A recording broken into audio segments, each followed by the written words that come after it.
সরস্বতী পুজোর পর দিন ছিল শীতলা ষষ্ঠী আর গোটা সেদ্ধ খাওয়া। সেদিন আবার আমাদের পান্তা খাওয়া দাওয়া, আর ভাত খেতে হয় না। ভাত খাওয়াটা নেই, গোটা সেদ্ধ মুড়ি যাবতীয় যা সরস্বতী পুজোর দিন রান্নাবান্না হয় সেগুলোই আমরা খাই, পান্তা। তো এদিকে মেয়ে প্রথমবার গোটা সেদ্ধ খাচ্ছে, আর ও এত ভালো লেগেছে ওর খেতে, ও খুব ভালোবেসে দেখছি খাচ্ছে। আর এদিকে আমি নিয়ে নিয়েছি এক বাটি গোটা সেদ্ধ আর মুড়ি। এত ভালো লাগে গোটা সেদ্ধ মুড়ি। তোমরা কে কে ভালোবাসো গো এই গোটা সেদ্ধ আর মুড়ি, একটু জানিও। আর এদিকে মেয়ে দেখো পুরো বাটি চেটে চেটে পরিষ্কার করছে, এত ভালো লেগেছে ওর। আমাদের এই গোটা সেদ্ধতে 7টা বেগুন, 7টা কুল, 7টা শিম, 7টা কাঁচা লঙ্কা আর 7টা বোথের শাক দেওয়া হয়। সেটা আবার দ্বিগুণ হয়, মায়ের 7টা আর আমার 7টা, 14টা করে সব কিছু।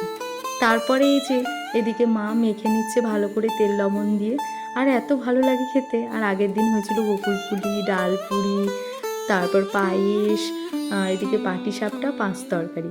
তোমাদের কি কি হয়েছিল সেদিন?